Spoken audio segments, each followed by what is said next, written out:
Good morning student. आज इस lecture में हम वर्क बुक का जो चैप्टर फर्स्ट है आपके सेकंड सेमेस्टर का उसको फिल करेंगे। अगर आपके पास बुक नहीं है तो आप उसको स्टेशनरी शॉप से ले लीजिए, और अगर अभी आपको स्टेशनरी शॉप पर नहीं आई हो तो वीडियो तो आपका स्टडी मटेरियल में रहेगा ही। तो आप जब आप आ जाए, शायद दिवाली के बाद तो सारी बुक्स आ जाएंगी, तो आप उससे भी वहाँ से लेकर इसको फिल कर लेना। ओके, तो ये चैप्टर कंप्लीट करवाना ज़रूरी है, इसलिए मैं इसको करवा रहा हूँ इस वीडियो में। तो आई होप आप इसको समझेंगे अच्छे से, और ये आपके स्टडी मटेरियल में रहेगा ही, तो आप वहाँ से इसको कभी भी देख सकते हैं और इसको वर्क बुक को फिल कर सकते हैं। ओके, तो हमने इसको पेज नंबर 9 तक फिल कर लिया था आपका पिछली आपका जो वर्क बुक वाला जो लेक्चर था उसमें। अब देखते हैं इसको, चैप्टर नंबर 13 का रिवर्स जर्नी को हम फिल कर रहे हैं। क्वेश्चन देखते हैं, इनका आंसर हमें लिखने हैं। Have you ever been near a river और अ सी व्हेन? क्या कभी तुम नदी और तालाब के पास गए हो? अगर हाँ, समुद्र के पास कब गए हो? यस, देखिए मैंने लिखा हुआ है यस, तो आप कभी ना कभी उस तालाब या समुद्र के पास गए होंगे। यहाँ पे हम लिखेंगे yes. Okay, when I was in mama's house, जब मैं कहाँ पे था? मामा के यहाँ था, मामा के घर पर। तब मैं कहाँ गया था? आपके समुद्र के पास। My mama gone to river, he also took me at bank of river, और वो मुझे भी अपने साथ ले गए तो, और वहीं पे मैंने क्या देखा? नदी को देखा। ओके, तो ये इसका आंसर हो गया आपका। ठीक है, तो यूजुअली ज़रूरी नहीं है आपके अपने मामा के साथ गए हो, आप अपने फादर, अंकल, ब्रदर, मदर, किसी के भी साथ आप जा सकते हो। आप वाटर पार्क, स्विमिंग पूल वगैरह भी आप गए हो, तो वो भी एक्सपीरियंस आप इसमें लिख सकते हो। ओके, आगे बढ़ते हैं। What happens when there is a flood? मतलब जब बाढ़ आ जाती है। फ्लड, बाढ़ किसे कहते हैं? जब आपका नदियों का पानी ओवरफ्लो हो जाता है, मीन्स नदियों से के किनारों को छोड़कर वो आपके मैदान में बहने लगता है। ठीक है, तो और घरों में घुस जाता है, लोगों की लाइफ जो है वो काफ़ी डिफ़िकल्ट हो जाती है। तो what happen when there is a flood? Water is all around, तो पानी क्या होता है? चारों तरफ होता है। एवरी वन इज़ अफ्रेड, सभी क्या होते हैं? डरे हुए होते हैं। ऑल द एनिमल्स, अफ्रेड की स्पेलिंग लिख लीजिए आप, AFRAID, afraid, all the animals and human beings, HUMAN, men, human beings, WEINGS, wings are disturbed, और ये सभी क्या होते हैं? आपके डिस्टर्ब्ड होते हैं। देखिए जाहिर सी बात है, इतना बड़ा, क्योंकि सोने तक की जगह नहीं है, सभी लोग बाग बैठ कर छतों पर बैठ कर रातें गुजार देते हैं। तो फ्लड से आपका एनिमल्स हुआ, ह्यूमन बींग्स हुआ, आपका प्रॉपर्टीज हुई, पब्लिक प्रॉपर्टीज हुई, इन सभी को क्या होता है? नुकसान पहुंचता है। ओके, नेक्स्ट क्वेश्चन देखते हैं हम। Have you seen dirty water in a river और पॉन्ड वेयर? आपने कभी गंदा पानी देखा है नदी या तालाब में, और देखा है तो कब?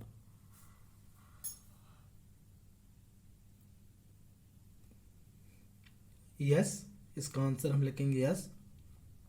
आई saw dirty water in a pond और river at near Kanpur city. तो कानपुर भारत का सबसे गंदा शहर था, आज दूसरा है आपका। तो ये भी एक टाइम पर भारत का सबसे गंदा शहर रह चुका है। तो yes, I saw dirty water in a pond और river at near Kanpur city, और कहाँ पे? कानपुर सिटी के पास उसने वो देखा है। ठीक है, आपने जहाँ भी देखा हो आप लिख सकते हैं। आपने कानपुर देखा हो, आप अहमदाबाद, गांधीनगर, गुजरात में कहीं भी, आपका किसी भी जगह पे जहाँ भी आपने देखा हो उस जगह को आप लिख सकते हैं इसमें। ओके, जनरल क्वेश्चंस हैं जो सभी के लिए आपके होते हैं। ठीक है, आगे बढ़ते हैं। आप देखते हैं गिव रीजंस को हम देख लेते हैं। ओके,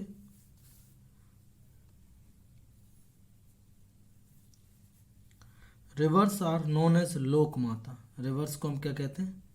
लोक माता कहते हैं। क्यों कहते हैं? रीज़न बताना है, कारण हमें देना है इसका, क्यों कहते हैं लोक माता रिवर्स को। देखिए आंसर पहले डिस्कस कर लेते हैं इसका, फिर हम लिखेंगे। हम लोक माता इसलिए कहते हैं इनको क्योंकि पहली बात तो ये है कि नदियों का पानी हम पीने में इस्तेमाल करते हैं, और दूसरा जो सबसे बड़ा पानी का जो रिवर वाटर है उसका यूज़ जो है वो है हम किस में करते हैं? इरिगेशन में, फसलों की सिंचाई के लिए, क्रॉप प्रोडक्शन में। अगर वो पानी हमें नहीं मिले तो बहुत ज़्यादा हमें क्या होगी? डिफ़िकल्टीज हो जाएंगे। तो एक माँ जैसे अपने बच्चे की सारी ज़रूरतों का ख्याल रखती है, वैसे ही नदी जो है हमारी सारी ज़रूरतों के लिए काम में आती है। नहाने के लिए, कपड़े धुलने के लिए पानी देती है हमें, पीने के लिए, आपको फसलों के उत्पादन के लिए। तो एक माता ही ऐसा कर सकती है, इसलिए इसको कहा जाता है लोक माता। लोक यानी सबके लिए, तो सभी की माताएं होती है, सभी के लिए वो पानी प्रोवाइड करवाती हैं। ओके, तो reverse are known as Lok माता। ओके, ये तो सभी सेम क्वेश्चन में ही लिखा हुआ है। बिकॉज से हम इसको स्टार्ट करेंगे। Because BECAUSE, because they provide drinking water and also provide water for irrigation. किसके लिए भी पानी देती हैं वो? इरीगेशन के लिए भी हमें क्या देती हैं? पानी देती हैं। ओके, तो ड्रिंकिंग की प्रोवाइड की spelling provided, PROVIDED, provided. Okay, provided drinking, DRINKING, drinking water, WATER, water, and also provide, PROVID, provide water for irrigation. Irrigation की स्पेलिंग जिसका मतलब होता है सिंचाई, supply of water to the crop fields is called irrigation. तो हम इसमें लिखेंगे आपका इरीगेशन की spelling IRRIGATION, irrigation. Next question देखते हैं हम।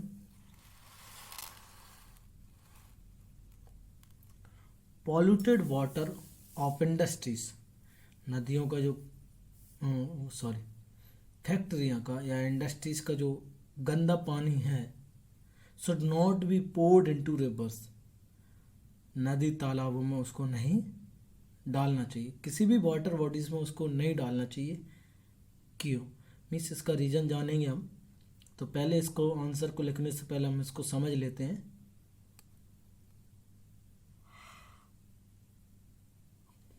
देखिए, जो पॉल्यूटेड वाटर है, वैसे जो गंदा पानी है उसका फैक्ट्रीज का, वैसे भी वो यूजेबल नहीं होता, गंदा हो जाता है, बहुत डर्टी रहता है, तो कोई काम का नहीं रहता। अगर उसको हम साफ पानी में भी मिक्स करेंगे तो भी क्या होगा? वो जो साफ पानी है वो भी क्या हो जाएगा? आपका गंदा हो जाएगा, और कोई भी यूज़ के लिए वो नहीं बचेगा। ओके, तो ऐसे ही जो रिवर्स वगैरह हैं, अगर रिवर्स हैं, आपकी वाटर बॉडीज़ है, उसमें अगर हम गंदा पानी डालते हैं तो क्या होगा? बहुत ज़्यादा आपके जो एक्वाटिक एनिमल्स है, पानी में रहने वाले एक्वाटिक एनिमल्स हुए, प्लांट्स हुए, जीव जंतु, पेड़ पौधे हैं, वो क्या होंगे? डाइड हो जाएंगे, मर जाएंगे। दूसरी बात, हम इरिगेशन वगैरह भी आप नहीं कर पाओगे, फसलें भी आपकी सही से नहीं हो पाएंगी। और अगर आप गंदा पानी पी लेते हो तो आप क्या होगा? आप बीमार पड़ जाओगे। ओके, हैजा वगैरह हो जाता है, कॉलेरा जिसे इंग्लिश में कहते हैं, डायसेंट्री। ओके, तो ये सारी आपको वाटर प्रॉब्लम हो जाएंगी, वाटर से रिलेटेड जो डिसीजेस हैं वो हो जाएंगे आपको। ओके, तो अब आंसर लिख लेते हैं। Polluted water of industries should not be poured into rivers. ये तो क्वेश्चन में ही था आपका इतना। हम बिकॉज से स्टार्ट करेंगे। Because reverse water got dirty, पानी कैसा हो जाएगा? गंदा हो जाएगा। And it is not useful for, और वो किसके लिए यूजफुल नहीं है? यूजफुल फॉर ड्रिंकिंग, पीने लायक नहीं बचेगा। एंड इरिगेशन, ना तो वो ड्रिंकिंग के लिए बचेगा और ना ही वो इरिगेशन के लिए वो बचेगा पानी। ओके,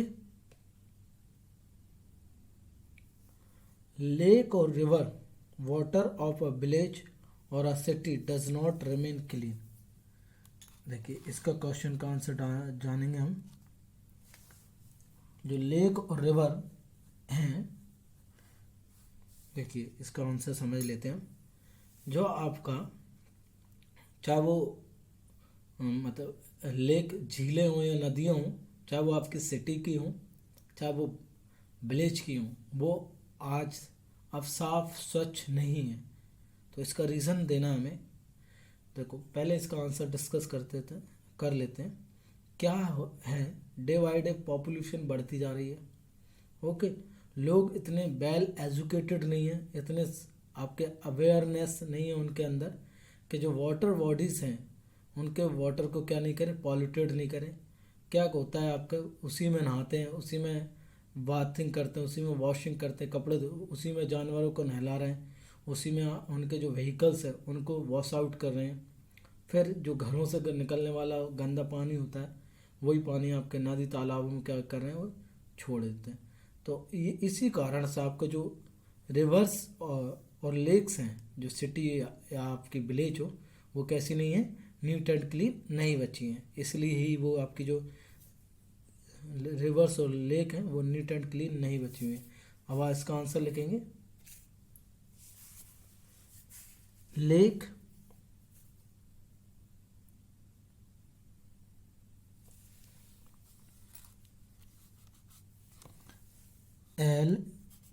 LAKE, लेक और रिवर्स वाटर ऑफ विलेज और a city does not remain clean. तो यहाँ तक तो आपका क्वेश्चन में ही है। ओके, बिकॉज से स्टार्ट करेंगे। वी यूज्ड, WEV यानी हम, we use to bath in river and also poured dirty water in the rivers. तो हम क्या करते हैं, एक तो उसमें नहाते हैं और दूसरा जो ऊपर से गंदा पानी है वो भी क्या करते हैं, उसमें डाल देते हैं। ओके,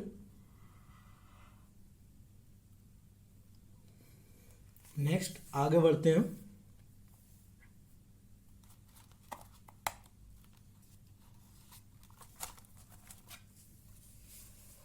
पेज नंबर आपका 11। एक एक्टिविटी है, डू दिस। क्या करना है, आपको बहुत सारी चीज़ें लेनी है घर से अपने, जैसे सॉल्ट हुआ, शुगर हुआ, हल्दी हुआ, floor, cooking baking soda and dal pulses about half a table spoon each. Lemon juice लेना है, सॉप वाटर, शरबत लेना, ऑयल लेना किसी का भी, 5-6 गिलास लेने या बोतल्स, आपको जो भी ट्रांसपेरेंट लेना है, जो भी आपको मिल जाए। अब क्या करना है आपको, इन सभी में ये आपके 5-6 गिलास में जो भी हमने आइटम्स ऊपर लिए हुए हैं, चाहे वो सॉल्ट हो, शुगर हो, हल्दी हो, कुछ भी हो आइटम जो हमने लिया है, सभी में डालना है। और 2 थिंग्स हमें ऑब्जर्व करनी है। क्या, कि वो आपका जो भी हमने मटेरियल उसमें पानी में पोड़ डाला है, वो आपका उसका कलर चेंज हो रहा है या नहीं हो रहा है, वो पानी में डिज़ोल्व हो रहा है या नहीं हो रहा है। ओके, तो ये we have to observe 2 things, either it is dissolve in the water और नॉट।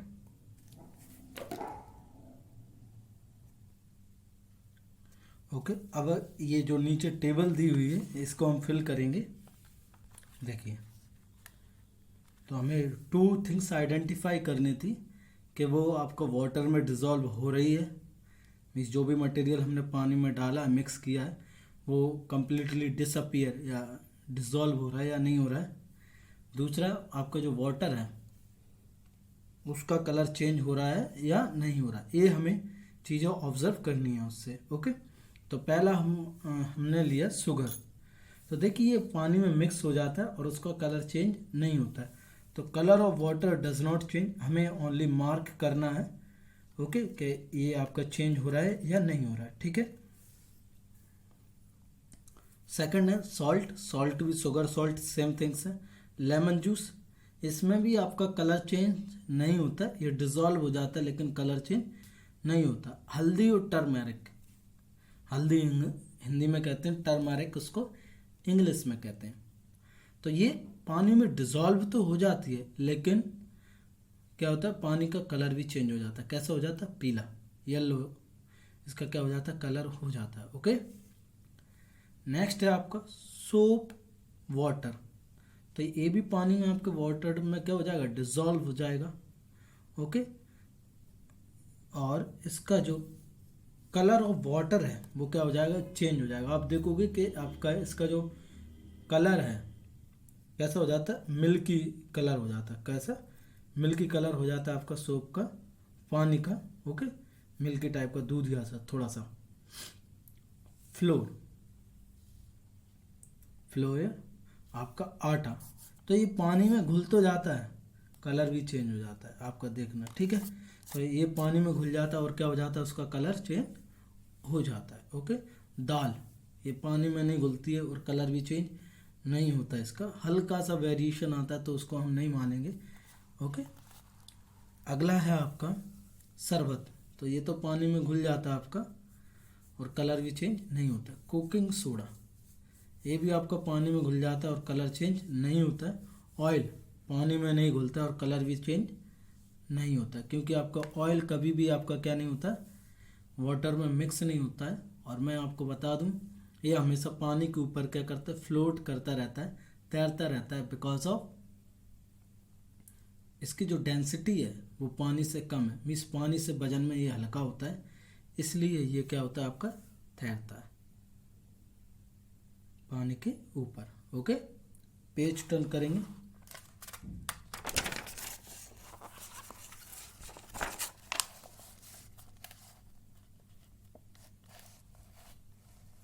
अदर एक्टिविटी है एक और, collect picture of the water bodies. जो भी वाटर बॉडीज हैं आपके, लेक हुए, पॉन्ड हुए, रिवर, सी, स्प्रिंग, स्ट्रीम, झरने वगैरह, तो इनकी पिक्चर हमें कलेक्ट करनी है। और ये 4 पिक्चर यहाँ पे कलेक्ट करके आपको पेस्ट करनी है, उनको चिपकाना है यहाँ पे। जैसे यहाँ पे आपने सी की लगाई तो यहाँ पे सी लिख दीजिएगा, यहाँ आपने रिवर की लगाई तो रिवर, यहाँ पॉन्ड की लगाई तो पॉन्ड, और यहाँ आपने स्प्रिंग की या स्ट्रीम की लगाई तो आपको यहाँ पे वो लिख देना है। ओके, ठीक है, तो लगानी जरूरी है आपको इसमें और सेंड करना है मुझे। अब देखिए, which HOTS higher order thinking skill questions. HOT का फुल फॉर्म क्या होता है, higher order thinking skill, means आपकी क्लास से ऊपर। Which water flows continuously into a sea thus keeping it filled at all the. कौन सा पानी है जो समुद्र में लगातार है, उसमें जाता जा रहा है उसको, जिससे वो आपका हमेशा वो कैसा रहता है, भरा हुआ रहता है और क्या नहीं होता, वो कभी खाली नहीं होता। तो वो है आपका वाटर ऑफ रिवर्स। तो इसका क्या आंसर हो जाएगा, सी। फर्स्ट का क्या आंसर हो जाएगा, C. What happens a polluted water, आपका जो पॉल्यूटेड वाटर है, रिवर वाटर इज ड्रंक, हमने गंदा पानी पी लिया नदियों का तो क्या होगा, वन फॉल सिक, क्या हो जाएंगे, अभी मैंने आपको बताया था कि हम बीमार पड़ जाएंगे। What is useful for farming and irrigation, तो रिवर होती है, बी आंसर हो जाएगा इसका, क्या हो जाएगा इसका आंसर, बी। ओके, तो ये था हमारा होल एनालिसिस ऑफ आपका इस चैप्टर का, पूरा हमने समझ लिया, इसको कर लिया है। हमारा ये वर्कबुक का फर्स्ट चैप्टर कंप्लीट हो गया। आई होप आपको समझ में आ गया होगा। तो इसको यहाँ तक कंप्लीट कर लीजिएगा। जिसके पास बुक्स नहीं हो वो स्टेशनरी शॉप से परचेज कर ले, और अदरवाइज नहीं हो उस पर तो दिवाली के बाद आ जाएंगे। ओके, तो इसको पढ़ते रहिए, अच्छे से लर्न करते रहिए और इसको कंप्लीट कर लीजिए। आपको कोई भी इश्यू आए, प्रॉब्लम है, आप मुझे ग्रुप में मैसेज कर सकते हैं। Thank you.